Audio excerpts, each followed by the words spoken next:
So ngayon, kitang-kita nyo naman yung aking intro. Yan po yung tinatawag na Maramiya tea or sage tea. Ayan, tama bang pagkabigkas ko? Sage tea sa English. Sa Arabic naman ay Maramiya tea.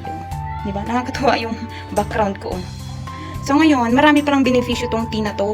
Ayan, ngayon ko lang alam kasi lagi pong umiinom yung aking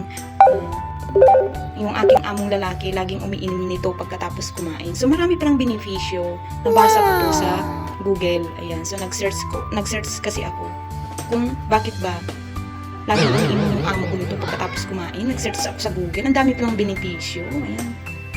So ngayon, may tanim pala kami doon sa may mini garden. Ipapakita ko sa inyo kasi saktong-sakto naubusan na kami. Naubusan na kami ng Maramiya tea or sage tea. Ayan. So, saktong-sakto lang dun sa amo ko yung isang kaperanggot, isang baso, saktong isang baso. Ngayon, pupunta tayo mag-ani. Pero hindi pa yun pwedeng gawing tea kasi ibibilad pa yun ng mga ilang araw. Ida-dry muna siya bago gawing tsaa. So ngayon, samahan niyo ako mga kamamshi. So let's go! Tara, samahan niyo ako. May dala akong galagyanan tsaka gunting, may huwag gunting. Hindi pwedeng guntingin natin. Ayan, tara. O, meron din kaming mint dito, mint. Tapos yung zater, parang oregano siya. Ayan, oregano. So ito yung sinasabi ko sa inyong sage tea. Ayan, so ito po yung sage tea na sinasabi ko sa inyo mga kamamshi bells. Ayan, ayan ang itsura niya, sage tea or Maramiya tea. Ayan, ayan yung sage tea or Maramiya tea. Ganito po ang natin. Ayan siya. Ito lang yung aking lalagyanan. Ayan, diba?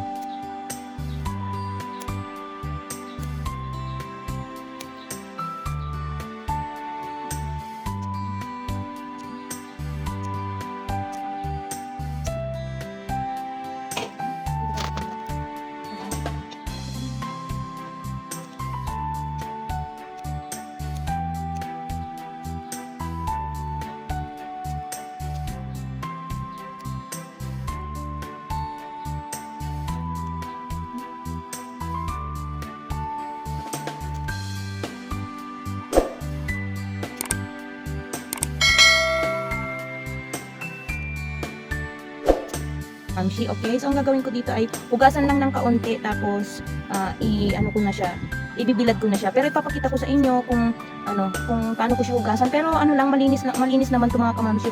Araw-araw ko naman binibiligan to, kaya konting hugas lang tapos ibibilad ko na siya. So tara, samahan niyo ako, hugasan ko to. Ayan, so meron naman kaming host dito. Dito ko na siguro huhugasan mga kamamshi. So let's go!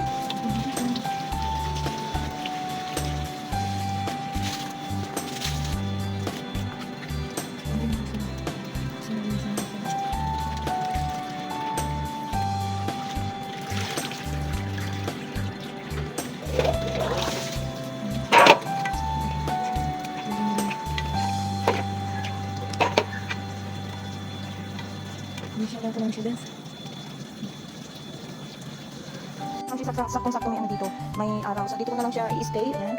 So i-update ko na lang kayo bukas kung anong mangyayari. So ayun mga kamamshi, kumusta po kayong lahat? I-update ko po kayo doon sa sage tea or Maramiya tea na kinuha ko na pang tea. Ayan, so i-update ko po kayo kung ano na po nangyari, kung ano na ba ang nangyari doon sa tsaa na kinuha ko kahapon. So ayun, i-update ko kayo. Ayan, ito siya, ipapakita ko sa inyo. Tara. Ito siya mga kamamshi. Ayan, ito na, day 1. Ito na po yung itsura niya. Kakuha ko nito kahapon. Ayan, day 1. I-update ko kayo lagi kung ano po ang mangyayari dito sa ating sage tea or Maramiya tea. Ayan, day 1 po. Ayan. Day 2 mga kamamshi bells. Abang-abang update. Day 2.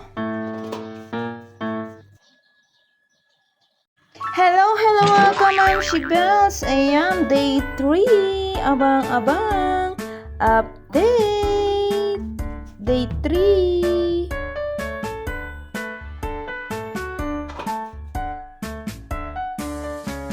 Hello mga kamamshi bells. Day 4. Abang-abang update. Day 4. Hi mga kamamshi bells. Ayan, day 5. Abang-abang update. Day 5. Hi mga kamamshi bells. Ayan, day 6 na tayo. Abang-abang update. Ayan, day 6. Ayan, so mga kamamshi, tuyo-tuyo na po yung pinatuyo kong maramia tea or sage tea. Ayan, so may lalagyan na tayo dito, empty na ano. Ayan, so ilalagay ko dito yung pinatuyo kong ano, sage tea. Ito na siya.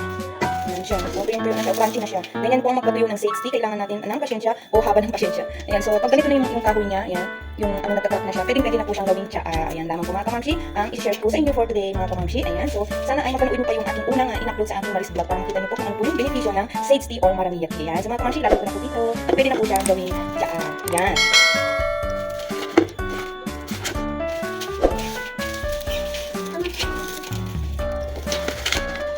So, alam niyo naman po, kung kumapanood nyo yung first na video ko, hinugasan ko po muna ito bago ko siya binilad para pagka nag-dry na siya, hindi na siya, hugasan syempre. Yan, baka sabihin nyo hindi ko hinugasan ha. Yan. Tingnan nyo, oh. Crunchy siya, crunchy.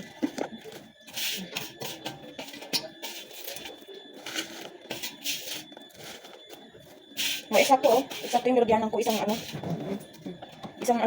oh. Tingnan nyo, di ba? Ayun naman po mga kamamshi, thank you for watching mga kamamshi. Sana po nyo kalimutan mag-like and follow sa aking Maris Vlog. See you next my video. Bye-bye, ingat-ingat po kayo lagi.